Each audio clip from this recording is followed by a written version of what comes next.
السلام علیکم، welcome to fiction file.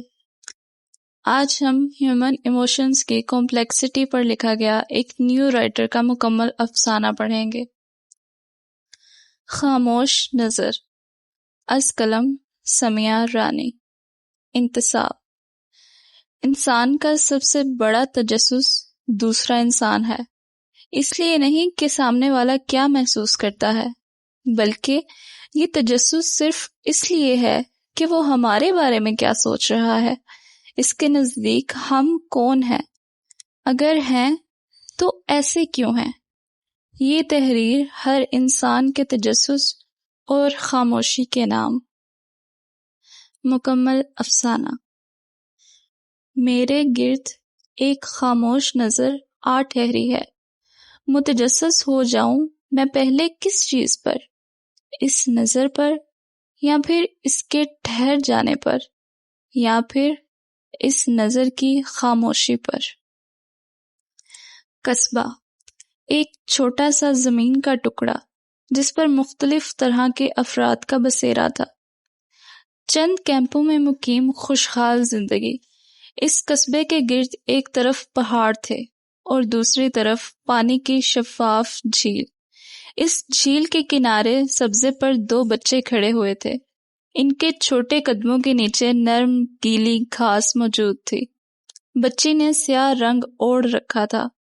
اس کے پہلو میں کھڑے اس سے چند انچ لمبے لڑکے نے سرمئی آنکھوں میں خود کو لپیٹ رکھا تھا۔ وہ دونوں پانی میں موجود اس منظر کو دیکھ رہے تھے جس میں ان دونوں کا عکس موجود تھا۔ ہلکی ہوا سے لڑکے کے بال بکھرے جا رہے تھے اور لڑکی کا سکارف بار بار اڑ کر لڑکے کے دائیں بازو پر مس ہو رہا تھا۔ اسی لمحے ان دونوں بچوں کی خاموشی میں خلل پڑا۔ ان دونوں کے اس منظر میں ایک اور عکس ابھرا، ایک بچی جس کے بال ہوا میں لہرا رہے تھے۔ اس کا قد ان دونوں سے قدرے چھوٹا تھا۔ پانی کی ساکت سطح پر ہوا کی رفتار کے باعث لہریں بننے لگی۔ لڑکی نے ساتھ کھڑی چھوٹی لڑکی کو مسکرا کر دیکھا۔ آ جاؤ، میں تمہارے ساتھ چلتی ہوں۔ سکارف والی لڑکی نے دوسری بچی کا ہاتھ تھاما اور سرمئی لڑکے کی طرف پشت کر لی۔ لڑکے نے اس کی طرف ہاتھ بڑھایا اور اسے روکنے کی کوشش کرنا چاہی، لیکن کچھ سوچ کر اس نے ہاتھ نیچے گرا دیا اور اس کی آواز نے لڑکی کے قدم روکے۔ تم سب کے ساتھ رہتی ہو، میرے ساتھ بھی رہا کرو۔ لڑکی نے اس کے چہرے کو دیکھا، اس کی آنکھیں۔ تم کچھ کہتے ہی نہیں، ہم کتنے دیر سے یہاں کھڑے ہیں اور تم خاموش ہو۔ میں اپنے ارد گرد اتنی خاموشی نہیں چاہتی۔ وہ اس کی آنکھوں کو دیکھ رہی تھی۔ اس کی آنکھوں میں کوئی تاثر تھا۔ وہ اس تاثر کو پہچاننے کی کوشش کر رہی تھی۔ جب اس کی بات پر اس کی آنکھیں خاموش ہو گئیں، بے حد خاموش۔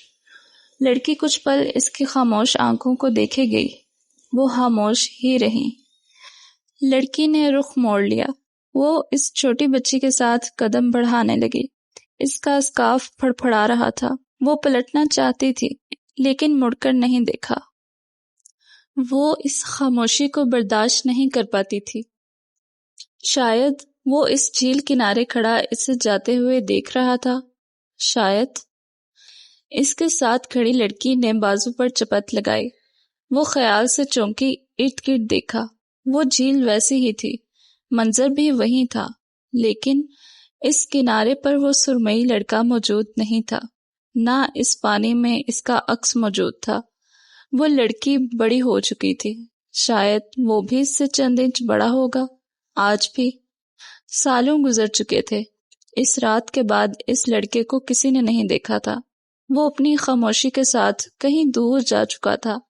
وہ لڑکی ہر روز اس جھیل کنارے آ کر اتنا وقت کھڑی رہتی جتنا وقت وہ اس کے ساتھ خاموشی سے کھڑی رہتی تھی۔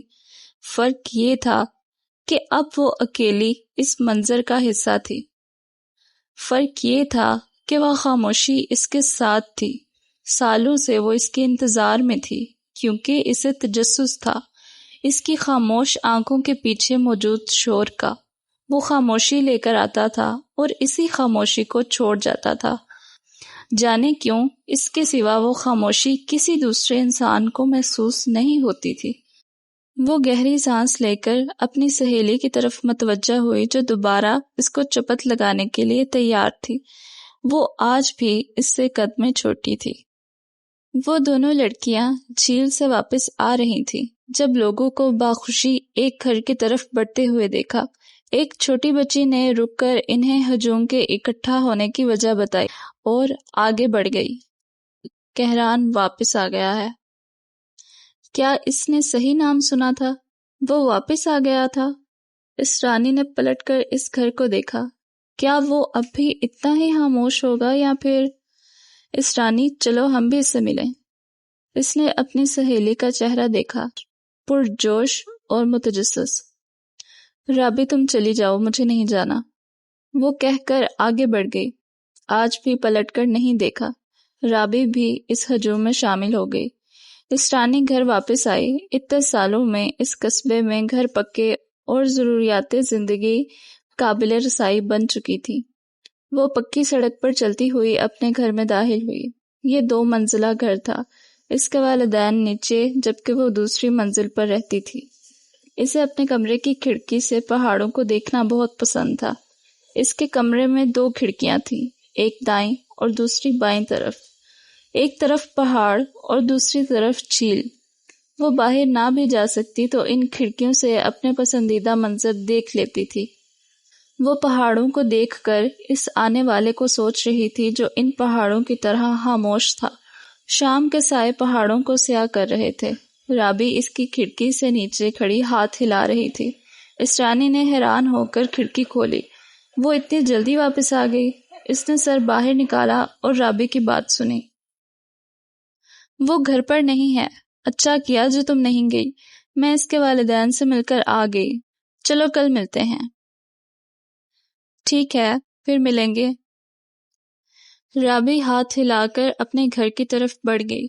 اس رانی نے کھڑکی بند کر دی اور حیرانگی سے سوچا، اسے گھر ہونا چاہیے تھا۔ لوگ اس سے ملنے جا رہے تھے۔ دوسروں سے سالوں بعد ملنے سے زیادہ اس کے لیے کیا چیز اہم تھی؟ وہ اپنی ماں کے گھر واپس آنے پر نیچے چلی گئی اور ان کے ساتھ مل کر کھانا کھایا۔ کچن صاف کر کے اپنی چائے کا مگ لے کر جب وہ اوپر کمرے کی طرف جا رہی تھی، اسے یہ معلوم تھا کہ وہ کاروبار کے لیے اس قصبے کو چھوڑ کر گئے تھے اور شاید وہ اب یہاں رہیں گے، لیکن ان سب میں کہران کے بارے میں اسے کچھ معلوم نہیں تھا۔ ہوتا بھی کیسے؟ وہ وہاں پر موجود ہی نہیں تھا۔ اس نے چائے پیتے ہوئے کھڑکی کا پردہ ہٹایا اور نگاہ جھیل پر پڑی۔ وہ ساکت رہ گئی۔ جھیل کے کنارے ایک شخص کھڑا تھا، دراز قد وجیح شخص، اکیلا اور خاموش۔ اندھیرے کے باوجود وہ پہچان چکی تھی۔ کہران؟ اس کا نام سرگوشی کی طرح آزاد ہوا۔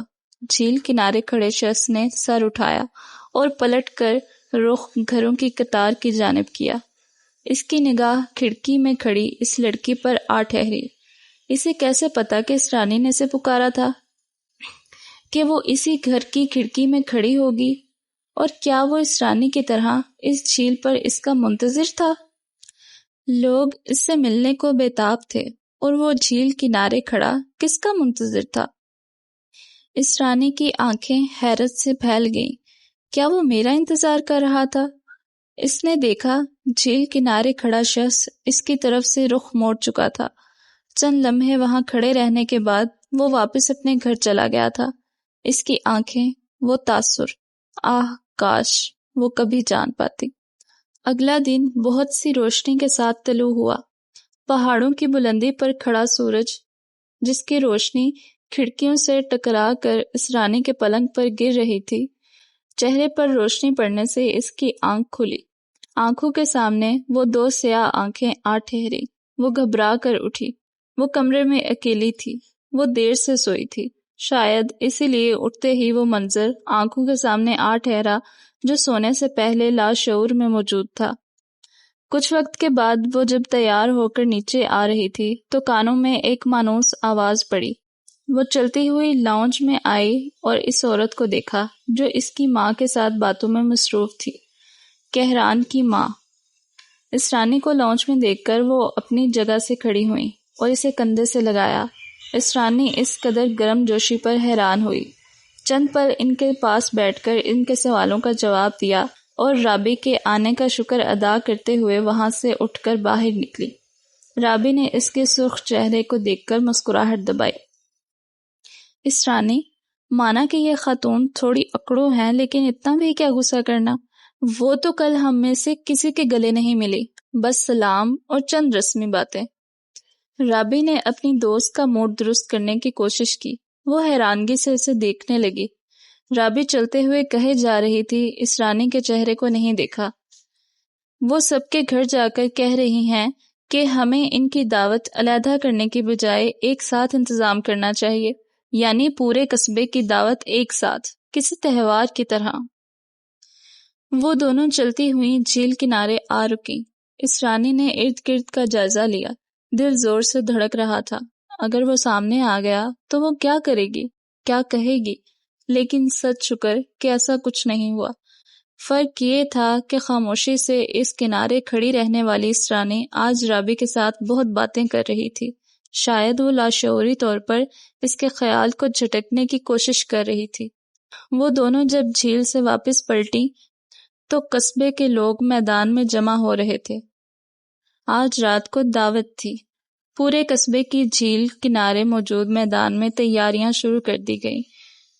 روشن دن اپنے اختتام کو پہنچا اور شام کے سائے ہر سو پھیل گئے۔ پورے قصبے میں تہوار کی طرح رونق تھی۔ ہر کوئی اچھے لباس اور پرجوش چہرے کے ساتھ جھیل کنارے بنے میدان میں کھلے آسمان تلے جمع ہو رہے تھے۔ کھانے کی خوشبو نے ماحول کو مزید خوشگوار بنا رکھا تھا۔ میدان میں چاروں طرف لگی کرسی اور میزوں کے درمیان جگہ خالی تھی، جس پر قالین پڑی تھی، جس پر لوگ کھڑے باتوں میں مصروف تھے۔ اسرانی ہر بہانہ کر چکی تھی مگر اسے شرکت کرنا پڑی۔ وہ رابی کے ساتھ میدان کی جانب بڑھ رہی تھی۔ اس نے آج سیاہ اور سبز امتزاج کا لباس پہن رکھا تھا۔ اسکارف سر پر خوبصورتی سے جمع تھا۔ رابی نیلے رنگ میں خوبصورت لگ رہی تھی۔ وہ دونوں ہی پیچھے رہ چکی تھی، باقی سب وہاں جمع تھے۔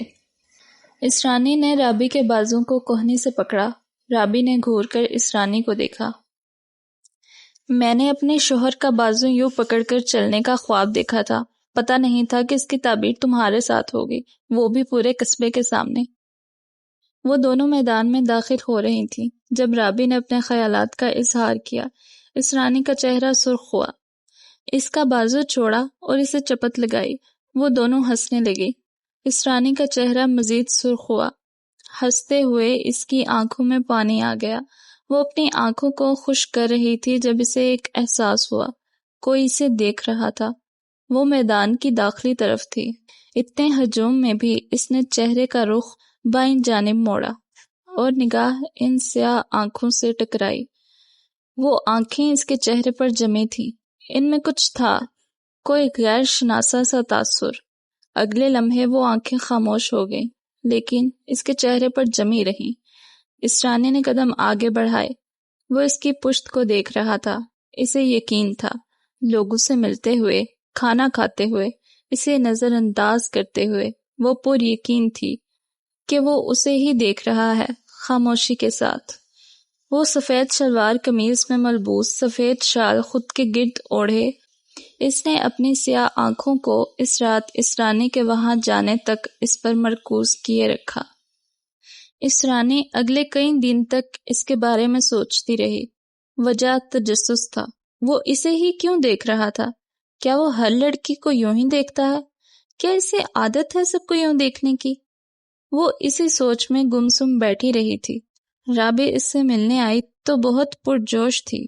اسرانی کے اصرار کرنے پر کہنے لگی، میں تمہیں کافی دنوں سے بتانا چاہ رہی تھی کہ کہران مجھے پسند کرتا ہے اور مجھے لگتا ہے کہ وہ مجھ سے شادی کرے گا۔ خوش ہوں میں تمہارے لیے۔ اسرانی نے رابی کو گلے سے لگایا، دل ڈوب کر ابھرا، تجسس ختم ہوا۔ وہ رابی کی طرف ہی اس دعوت میں متوجہ تھا۔ پھر کیوں؟ شاید کوئی غلط فہمی ہوئی ہو۔ وہ رابی کا ہے، اچھی بات ہے، میں پرسکون رہوں گی۔ وہ یہ سب سوچتے ہوئے اپنے گھر داخل ہوئی اور والدین کے پرجوش چہرے دیکھے۔ بابا ماں کو دیکھ کر اس کے سر پر ہاتھ رکھ کر باہر چلے گئے۔ ماں نے اسے اپنے پاس بٹھایا۔ کہران کے والدین آئے تھے، وہ تمہیں اپنی بہو بنانے کے خواہش مند ہیں، تم کیا سوچتی ہو؟ ماں، مجھے اس میں کوئی دلچسپی نہیں، میں یہ شادی نہیں کروں گی۔ ماں نے چند پل حیرانی سے اسے دیکھا اور گہرا سانس لیا۔ تم اس بارے میں سوچ لو، کل دوبارہ بات کریں گے اور پھر جو تمہارا فیصلہ ہوا اسے مانیں گے، ٹھیک ہے؟ ٹھیک ہے۔ وہ اٹھ کر اپنے کمرے میں آ گئی۔ دوبارہ اس کی سیاہ خاموش آنکھیں ذہن میں ابھریں۔ اسے غلط فہمی تھی یا شاید اسے ہر لڑکی کو یوں ہی کنفیوز کرنے کی عادت تھی۔ وہ سر جھٹک کر پردے برابر کرنے لگی۔ لاشعوری طور پر جھیل کنارے نظر پڑی۔ وہ ہر روز وہاں کھڑا ہوتا تھا۔ اس دن کے بعد اسرانی نے غلطی سے بھی اس کا نام ادا نہیں کیا تھا۔ وہ اسے متوجہ نہیں کرنا چاہتی تھی۔ آج بھی وہ شال اوڑھے جھیل میں اپنا عکس دیکھ رہا تھا۔ وہ پردہ برابر کرنے لگی جب ایک لڑکی کہران کے پہلو میں آ کھڑی ہوئی۔ اسرانی نے غور سے دیکھا، وہ رابی تھی۔ اسرانی نے پردہ برابر کر دیا اور پلٹ کر سونے چلی گئی۔ اگلے دن اس نے انکار کر دیا تھا اور جواب اس کے والدین کو پہنچا دیا گیا۔ اسرانی نے رخ رابی کے گھر کی جانب کیا۔ وہ کافی دنوں سے ملنے نہیں آئی تھی۔ وہاں جا کر پتہ چلا کہ بہت بیمار ہے اور اسے شہر لے کر جا رہے ہیں۔ وہ اپنے گھر واپس آ رہی تھی جب اس نے کہران اور اس کے والدین کو اپنے گھر جاتے ہوئے دیکھا۔ وہ حیران ہوئی تھی۔ انکار کرنے کے چند دن بعد وہ دوبارہ آئے تھے۔ کیوں؟ کہران نے گردن موڑ کر قدرے فاصلے پر کھڑی اسرانی کے چہرے کو دیکھا۔ اسرانی کو دیکھ کر وہ اندر پڑ گیا اور وہ برف کا مجسمہ بنی کھڑی رہی۔ وہ یقین سے کہہ سکتی تھی کہ کہران کی سیاہ آنکھیں مسکرائی تھیں۔ اسے دیکھ کر اس کی آنکھیں چمکی تھیں۔ وہ پر یقین تھی۔ وہ قدم آگے بڑھانے لگی۔ وہ گھر جانے کی بجائے جھیل کنارے آ کھڑی ہوئی۔ وہ جب سے واپس آیا تھا اس نے جھیل کا رخ کرنا بند کر دیا تھا۔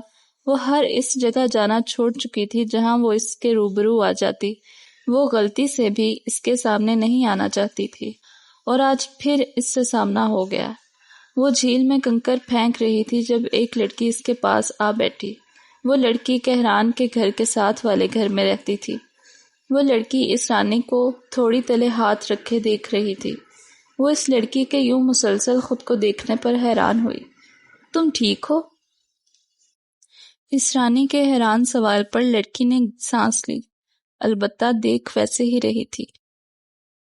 میں دیکھنے کی کوشش کر رہی ہوں کہ کہران بھائی کو آپ میں کیا نظر آتا ہے کہ وہ آپ سے شادی کرنے کے لیے پاگل ہو چکے ہیں، لیکن وہ کہتے ہیں کہ میرے پاس ان جیسی آنکھیں نہیں ہیں۔ شاید صحیح کہتے ہیں۔ لڑکی کی بات پر اسرانی نے حیرت سے اسے دیکھا۔ کچھ کہنے کی کوشش میں منہ کھلا رہ گیا۔ جانتی ہیں، آپ کے انکار کرنے پر اتنی حیرانگی نہیں ہوئی جتنی ان کی کوشش پر ہوئی۔ وہ انکار کرنے والے کو پلٹ کر نہیں دیکھتے، لیکن آپ کو وہ ہر حال میں دیکھنا چاہتے ہیں۔ عجیب ہے نا؟ لڑکی اس کی اڑی رنگت کو دیکھ کر مسکرائی۔ اسے گمان ہوا اسرانی سانس نہیں لے رہی۔ کچھ سمجھ آ رہا ہے۔ انہیں آپ میں کیا نظر آیا؟ لڑکی نے مسکرا کر اس کا رخسار تھپکا۔ اسرانی نے کھوئے ہوئے انداز میں پوچھا، وہ مجھ سے شادی کرنا چاہتا ہے، مگر کیوں؟ یہ ہم سب نے پوچھا تھا، مگر وہ کہتے ہیں جواب صرف آپ کو دیں گے۔ اگر میں اس سے پوچھوں تو وہ بتا دے گا؟ نہیں، اس جواب کے لیے شادی کرنا ضروری ہے۔ وہ ویسے بھی ہر لڑکی سے بات نہیں کرتے۔ کیوں؟ میں ہی کیوں؟ اسرانی کی آواز بہت ہلکی تھی۔ وہ لڑکی سن نہ سکی۔ وہ چند پل اسے نرمی سے دیکھ کر اٹھی اور اپنے گھر کی جانب بڑھ گئی۔ اسرانی کا خلق خشک ہو رہا تھا۔ نگاہ دوبارہ جھیل کے کنارے پر پڑی۔ وہ تیزی سے اٹھی اور اپنے گھر کی جانب بھاگی۔ آنکھوں میں وحشت تھی۔ وہ گھر داخل ہو کر اپنے کمرے کی جانب بھاگی۔ شاید اس کی پشت پر سب کی نظریں مرکوز تھیں۔ وہ اس رات سو نہیں سکی تھی۔ سوچ کر اس کا دماغ خراب ہو رہا تھا۔ وہ رابی کو پسند کرتا ہے تو پھر میرے بارے میں لوگوں کو کیوں بتا رہا ہے؟ شاید وہ رابی کی بات کرتا ہو، مگر وہ میرے گھر کیوں آیا ہے؟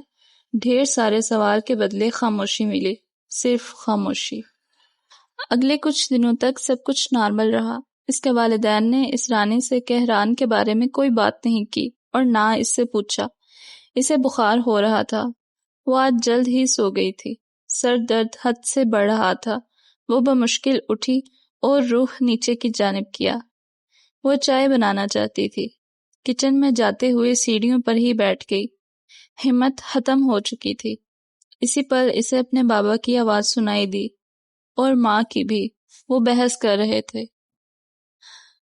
وہ اگر شادی نہیں کرنا چاہتی تو تم دباؤ کیوں ڈال رہی ہو؟ وہ بغیر کسی وجہ کے انکار کر رہی ہے۔ اتنا اچھا رشتہ ٹھکرانے کی وجہ کیا ہے؟ ماں کی آواز میں خفگی تھی۔ وہ ماں کو کیسے بتائے کہ وہ قابل اعتبار شخص نہیں؟ وجہ ہے، وہ اسے نہیں جانتی۔ وہ اتنا بڑا فیصلہ کیسے لے سکتی ہے؟ ٹھیک ہے، اس رشتے میں کوئی خاص کمی نہیں، لیکن وہ بہت غصیلا انسان ہے۔ میں نے اپنی بیٹی سے اونچی آواز میں بات نہیں کی، اور میں اسے ایسے شخص کو سونپ دوں جو اس پر چلاتا رہے؟ تم بس منع کر دو اور سمجھا دو کہ اپنا اور ہمارا وقت ضائع نہ کرے۔ بابا کی بات مکمل ہونے پر اس نے خود کو کھڑا ہوتے اور واپس کمرے کی جانب بڑھتے ہوئے پایا۔ وہ ماں کی آواز سن رہی تھی، بس سمجھ نہیں آ رہی تھی کہ کیا کہہ رہی ہیں۔ وہ اپنے بستر پر گر گئی۔ آنکھوں سے پانی بہہ کر بالوں میں جذب ہو رہا تھا۔ یہ پہلی دفعہ تھا جب وہ روئی تھی۔ یہ پہلے آنسو تھے جو اس کی وجہ سے اس کی آنکھوں سے بہے تھے۔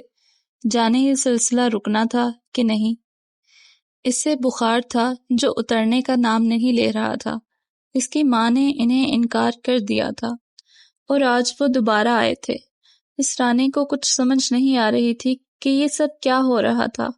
رابی اس سے ملنے آئی تو اس رانی کی حالت دیکھ کر افسردہ ہوئی۔ وہ اس سے ملنے سے کترا رہی تھی، لیکن جب اس کی بیماری کا سنا تو رہ نہ سکی۔ رابی کو دیکھ کر اس نے کہا، مجھے باہر لے جاؤ، میرا دم گھٹ رہا ہے۔ رابی نے اس کی ماں سے اجازت لی اور اسے لے کر باہر جانے لگی۔ آج رابی نے اس کی کوہنی پکڑ رکھی تھی۔ چند قدم چلنے پر اس رانی نے سامنے سے چل کر آتے کہران کو دیکھا۔ وہ خاموش نظر سے اسے دیکھتا ہوا اس کی جانب بڑھ رہا تھا۔ دو لڑکے رابی اور اس رانی کے سامنے کھڑے تھے۔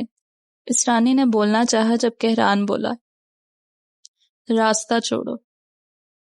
انداز یوں تھا کہ لڑکوں نے راستہ نہ چھوڑا تو ان کو اٹھا کر جھیل میں پھینک دے گا۔ وہ دونوں لڑکے وہاں سے ہٹ گئے اور تیز قدموں سے غائب ہو گئے۔ راستے کو صاف دیکھ کر اس نے دوبارہ اس رانی کی جانب دیکھا جو عجیب نظروں سے اسے دیکھ رہی تھی۔ وہ خاموشی سے آگے بڑھ گیا۔ رابی کے ساتھ وہ جھیل کنارے آ کر بیٹھ گئی۔ رابی، کوئی بات کرو۔ رابی کافی دیر سے گمسم تھی۔ اس رانی کے متوجہ کرنے پر بولی، تم اسے انکار کیوں کر رہی ہو؟ اگر وجہ میں ہوں تو؟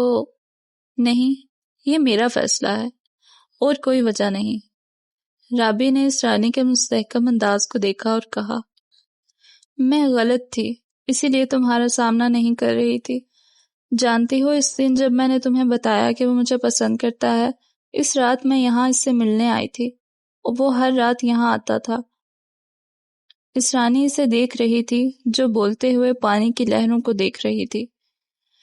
اس نے کہا تھا کہ وہ تم سے شادی کرنا چاہتا ہے، کہ اسے اس رانی کے سوا اور کوئی بھی نہیں چاہیے، کبھی بھی نہیں۔ اس نے یہ کہا؟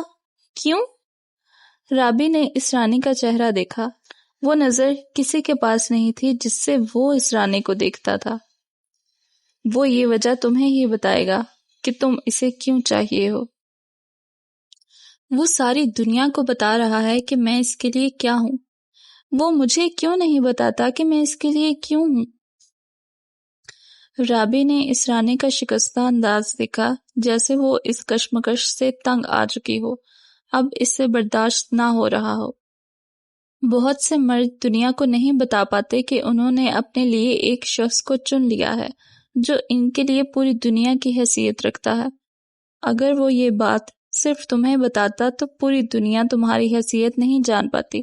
اس قصبے میں ہر کوئی جانتا ہے کہ تم اس کے لیے کیا ہو، سوائے تمہارے۔ رابی نے کہہ کر اس کا چہرہ دیکھا، حیران پریشان چہرہ۔ اس رانی، میں تمہاری جگہ ہوتی تو اس پہچان پر خود کو قربان کر دیتی۔ رابی کی آواز میں حسرت ہی حسرت تھی۔ اس رانی نے چہرہ جھکا لیا۔ تم سب مجھے غلط سمجھو گے، لیکن میں نہ قربان ہو سکتی ہوں اور نہ اسے قبول کر سکتی ہوں۔ یہ میرے لیے ایک خوفناک خواب کے سوائے کچھ نہیں ہے کہ میں کسی کے ساتھ چل پڑوں جو مجھ سے ایک لفظ تک نہیں کہہ سکتا۔ کیا پتا وہ مکر جائے کہ دنیا پر اعتبار کیوں کیا۔ میں کچھ محسوس کرتا تو کہہ دیتا، اس کی تو آنکھیں تک خاموش ہیں۔ میں اس مستقل ساکت خاموشی پر اعتبار نہیں کر سکتی۔ رابی نے اسے گلے لگایا۔ اسرانی کی آنکھوں سے پانی بہتا جا رہا تھا۔ وہ یقین اور بے یقینی کے درمیان مولک تھی۔ دور کھڑا ایک سیاہ آنکھوں والا شخص خاموشی سے پلٹ گیا تھا۔ کاش کہ وہ کبھی کچھ کہہ دیتا، کاش کہ وہ کبھی اس کی خاموشی کو سمجھ پاتی۔ وہ دونوں جھیل سے واپس آئیں تو کچھ مہمان اسرانی کے گھر موجود تھے۔ اسرانی کو وہ لوگ بہت محبت سے ملے۔ وہ کچھ وقت بعد معذرت کر کے رابی کے ساتھ اپنے کمرے میں چلی گئی۔ رابی جانے کے لیے اٹھی جب اسرانی کی ماں کمرے میں داخل ہوئیں۔ وہ بہت خوش لگ رہی تھی۔ رابی رک کر انہیں اسرانی کے پاس بیٹھ کر بات کرتے ہوئے دیکھنے لگی۔ اسرانی، یہ لوگ بہت اچھے ہیں، تمہیں بہت عزت اور مان سے مانگنے آئے ہیں۔ پہلے رشتے کو تم نے انکار کیا، ہم نے دوبارہ تم سے بات نہیں کی، اب اس رشتے کے بارے میں تمہاری کیا رائے ہے؟ رابی نے اسرانی کا چہرہ دیکھا۔ وہ اندازہ نہیں کر سکی کہ وہ سن بھی رہی تھی یا نہیں۔ اسرانی نے اپنی ماں کا ہاتھ تھاما اور کہا، مجھے آپ کے فیصلے پر بھروسہ ہے۔ ماں نے خوشی سے اس کی پیشانی پر بوسہ دیا اور اٹھ کر باہر چلی گئی۔ انہیں مہمانوں کو مثبت جواب دینا تھا۔ رابی نے دکھ سے اسے دیکھا۔ تم کہران کے ساتھ ایسا کیسے کر سکتی ہو؟ یہ جسے تم نے کبھی دیکھا تک نہیں، اس کو تم نے ترجیح دی، اعتبار کیا، کیوں اسرانی؟ میں اپنے ہر فیصلے کی آزادی رکھتی ہوں اور مجھے اپنے فیصلے پر اعتبار ہے۔ یہ ظلم مت کرو، تم پچھتاؤ گی۔ رابی کی بات پر وہ مسکرائی۔ جانے کیوں؟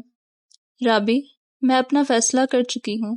یہ مجھے کبھی شرمندہ نہیں ہونے دے گا اور مجھے اس کا نام زندگی بھر سننے کی خواہش نہیں ہے۔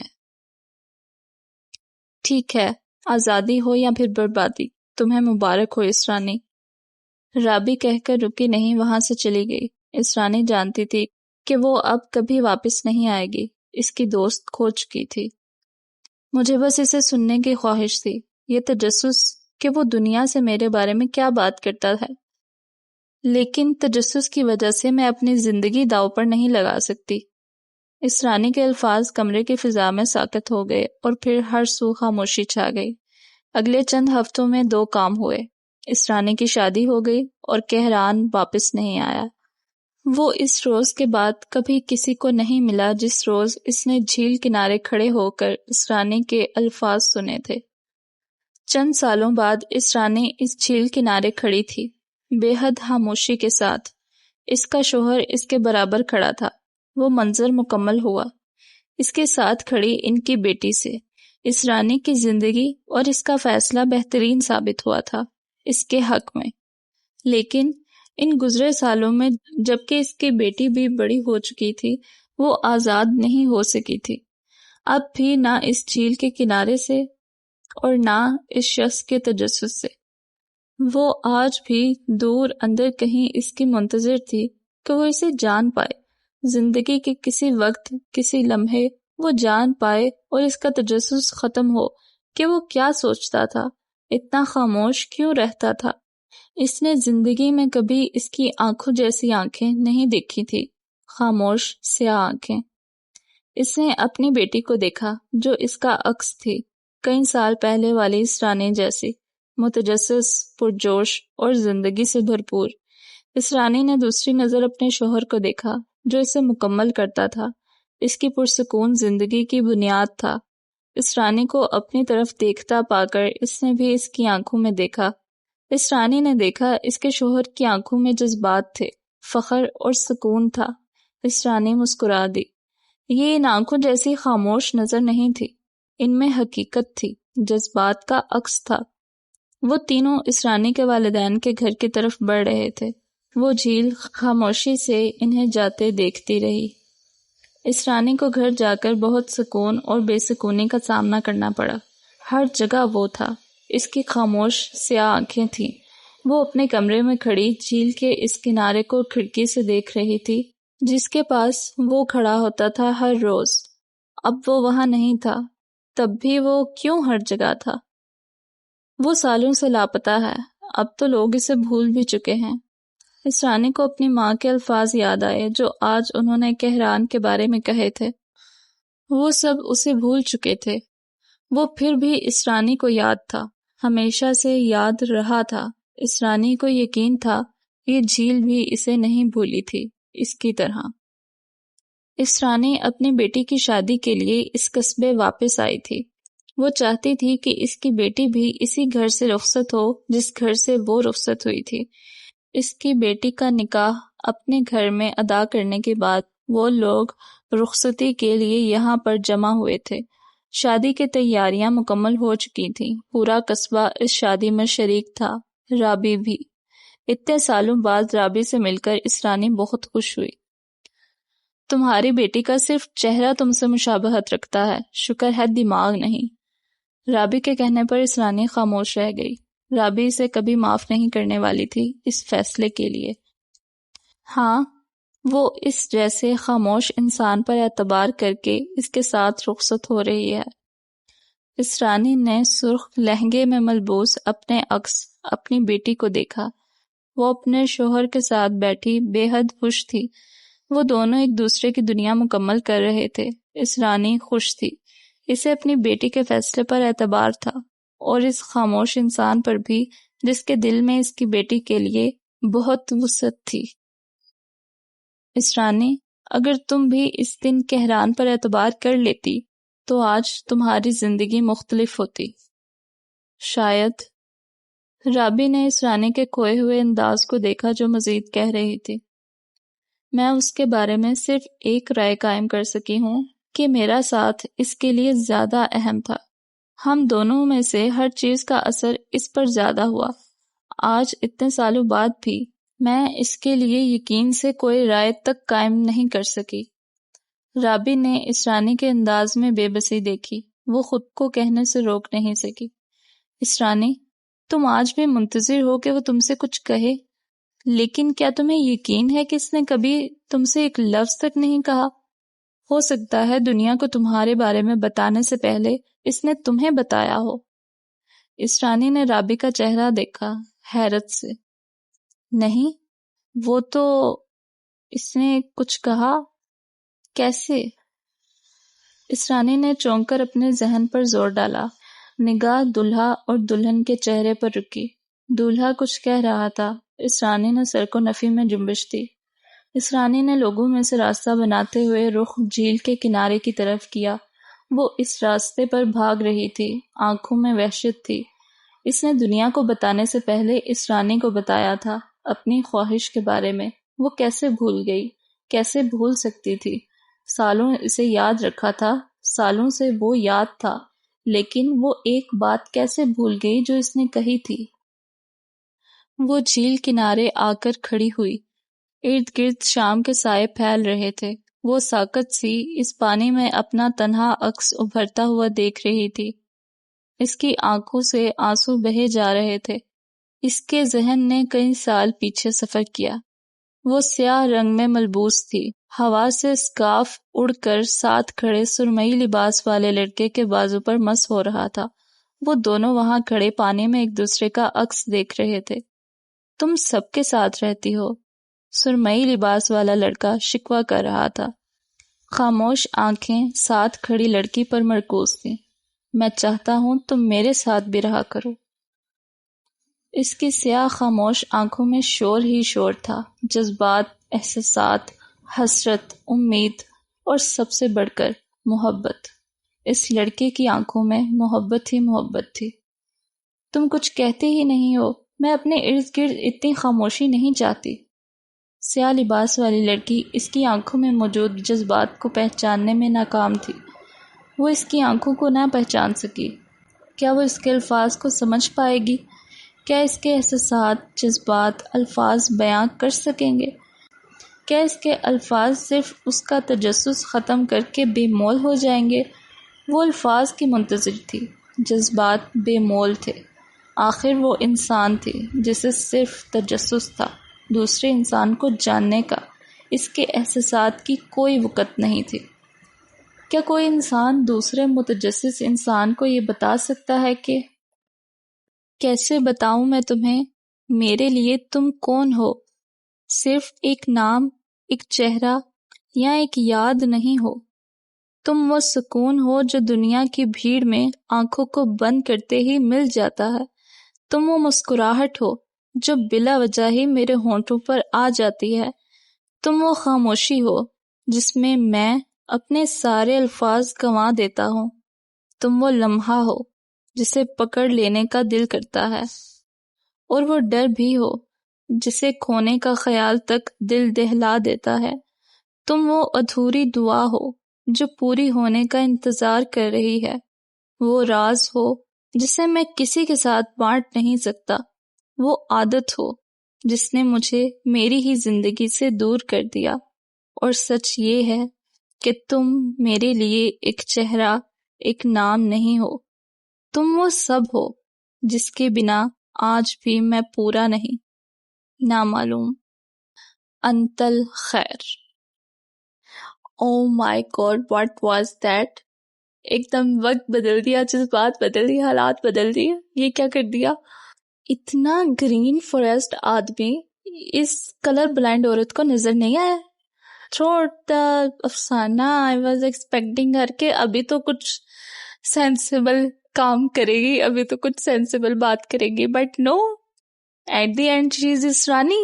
وہ اپنے فیصلوں میں آزاد ہے. اچھا، سب سے زیادہ چیز مجھے یہ لگ رہی تھی کہ اس کو پتا بھی ہے، یہ فیل بھی کر رہی ہے، وہاں دعوت میں بھی فیل کر رہی ہے، وہ اپنے پیرنٹس کو بھیج رہا ہے عزت کے ساتھ. تو یہ بات کیا کافی نہیں تھی؟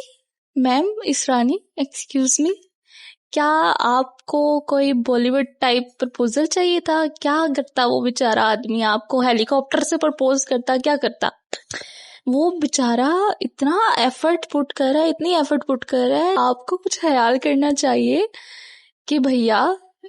اور جو یہ تھی Rabi madam, what are you doing girl? کیا کر رہی ہو بہن؟ اور تمہیں کیا ہو گیا ہے رابی؟ کیا کہاں چلا گیا ہے تمہارے دماغ؟ خیر اس میں بھی کوئی ہو سکتا ہے، دیکھو پاسبلٹی ہو سکتی ہے. ٹھیک ہے، وہ اس کو دیکھ رہا تھا، اس کو لگا اس کو دیکھ رہا ہے، پتہ نہیں کون کس کی آنکھیں خراب تھی، ہو سکتا ہے اس سائڈ کا مسئلہ ہو، ناٹ اے بگ ڈیل. لیکن یہ رابی نے بتانے میں اتنا ٹائم کیوں لیا؟ اچھا وہ کترا رہی تھی، اچھا اتنا کتراتے ان دونوں بیچاروں کی زندگی خراب کر دی اس عورت نے. بھلا آگے تبھی جھیل کنارے پاس تو اس کا گھر ہے، جا کے دروازہ کٹکھٹا کے بتا. ویسے تو ہر وقت اس کے گھر میں گھسی رہتی ہے یہ رابی، تو کام کے ٹائم جا کے بتا رہی تھی کہ بھیا بات یہ نہیں، بات وہ تھی. تو تم آ کر بعد میں لڑنے کا کیا فائدہ؟ خیر بعد میں لڑی ہے، ٹھیک ہے، اچھی لاجیکل باتیں کی ہے اس نے، لیکن اب کیا فائدہ؟ اب تو چڑیا چگ گئی کھیت. اب کیا فائدہ رابی آپ کے بولنے کا؟ جب بولنے کی ضرورت تھی تب تو آپ بولی نہیں. اور ماں ابا بھی پوکی تھے، وہ کہہ رہی ہیں ہاں تو ہاں، وہ کہہ رہی ہے نہ تو نہ. چلو ٹھیک ہے، ہم رابی کا بھی پوائنٹ آف ویو اگر لے لیں کہ اچھا وہ مجھ سے کچھ کہتا نہیں، مجھ سے کچھ کہتا نہیں، تو بیٹا اگر آپ کو کہہ بھی دیتا تو اینڈ پہ بہت زبردست یہ لائنز لکھی ہوئی تھی کہ اس کے لیے الفاظ ہی تھے جو تھے، جذبات تو کوئی اہمیت ہی نہیں تھے رکھتے. اور وہ بھی صرف اپنے تجسس کو ختم کرنے کے لیے وہ جاننا چاہتی تھی کہ وہ کیا سوچتا ہے، یا وہ آگے اس کو بتائے. وہ بتا بھی دیتا بیچارہ، تو اس نے تب بھی کر دینا تھا کہ اچھا ٹھیک ہے جان دیو. تو اس کو کوئی انٹرسٹ تھا نہیں بیسیکلی کہران میں، جہاں تک مجھے فیل ہوا. اس طرح نہیں کو کوئی زیرو انٹرسٹ تھا، اس کو صرف یہ تھا کہ مجھے پتا چلے کہ یہ سوچ کیا رہا ہے. اس کو بس ٹیلی پیتھی سیکھنی تھی کہ یہ کیا سوچ ہے، یہ مجھ سے بات کرے، مجھے ہیلی کاپٹر سے پرپوز کرے. تو ٹھیک ہے بھائی، ہو سکتا ہے کہ وہ ٹھیک ہو، لیکن اینڈ پہ جو آ کے اس نے باتیں کی ہے نا کہ اس کو صرف تجسس تھا، تو اورا مائنس ہو گیا. اس رانی کا اورا مائنس ہو چکا تھا اس اینڈ پہ.